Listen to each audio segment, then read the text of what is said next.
Hello friend, তোমরা কেমন আছো? আমি তো দেখতেই পাচ্ছ ভালোই আছি। কারণ কি, আমি দুদিন আগে তারাপীঠ থেকে ঘুরে এসেছি। হঠাৎই আমাদের ঠিক হয়েছিল আর রাত 11টার সময় টিকিট কেটে আমরা বেরিয়ে গেছিলাম।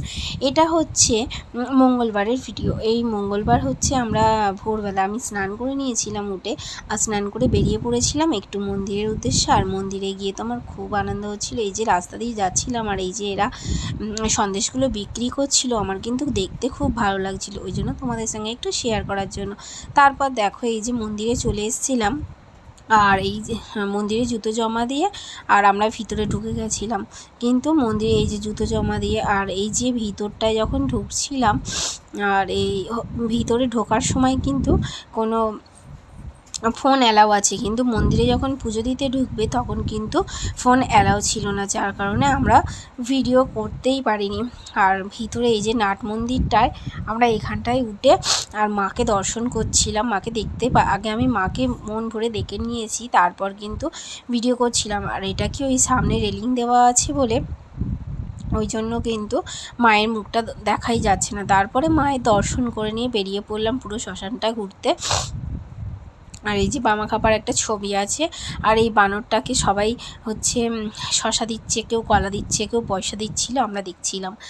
আর এই যে আমার ছেলে তো একা একা ঘুরছে, কারণ কিছু দিন মানে কিছু মাস আগে আমরা বাড়ির ফ্যামিলিরা সবাই বেড়াতে গেছিলাম ওইখানে, আর সেই জন্য ওর সব কিছুই জানা। আর দেখো এই শ্মশানে ঘুরতে গেলে কিন্তু খালি পায়েই ঘুরতে হবে, আর খালি পায়ে কতক্ষণই বা ঘোরা যায়, তাই না? আর পায়ে একটু লাগছিল। তারপর আমরা ওই যে মায়ের যেখানে চরণ থাকে সেইখানে পুজো দিয়ে আর কচুরি খেয়ে আর রুমে চলে এসেছিলাম বেরোবো বলে, কারণ আমাদের 12টায় ঘর ছেড়ে দিতে হবে, সেই কারণে। আর আমি ঘরে এসে রেডি হয়ে গেছিলাম, আর আমার ছেলেও রেডি হয়ে নিয়েছিল স্নান করে। আর দেখো ও আমাকে কী সব বলছিল আর আমাকে রাগাচ্ছিল, আর ওকেও আমি রাগাচ্ছিলাম। আর এই ভিডিওটা কিন্তু তখন তনয়া করেছিল, আর আমরা বসেই ছিলাম। কি বলছিল জানি না, মনে পড়ছে না ও এখন কি দেখছে দেখো। আর ওর আমি জামা ধরে প্যান্ট ধরে টানছি আর তনয়া ভিডিও করছিল। কি বলছিল এগুলো আমার এখন মনে পড়ছে না।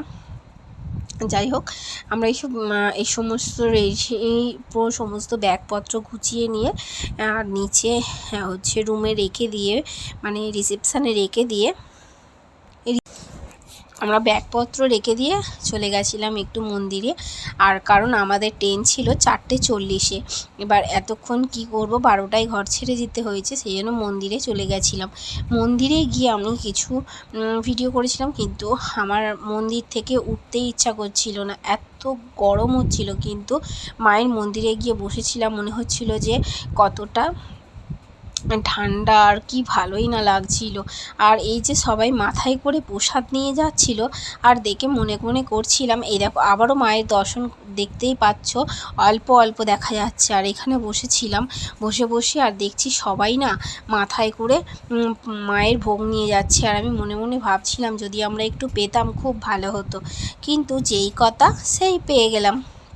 মায়ের আশীর্বাদ ছিল বলেই আমরা প্রসাদটাও পেয়ে গেছিলাম। এই দেখো এরা সবাই প্রসাদ নিয়ে দাঁড়িয়ে আছে, ওই দেখো একজন মাথায় করে নিয়ে দাঁড়িয়ে আছে। আর ভাবছিলাম, এই ভাবতে ভাবতে একটা পুচকু সোনার সাথে দেখা হয়ে গেছিলো।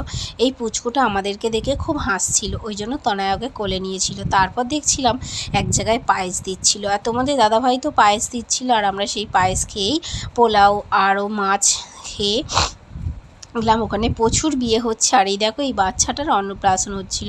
আর এইখানে যে এতটা গরম, কিন্তু বাচ্চাটা এত জামা কাপড় পরার পরে ও গরম হচ্ছিল না।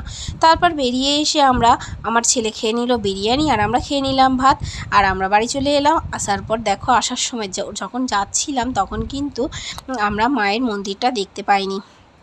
এই যে তারাপীঠের যে ঢোকার মুহূর্তটা, সেই মন্দিরটা আসার সময় তুলে নিলাম। আর দেখছো তো চারপাশে খালি মাঠ আর মাঠ।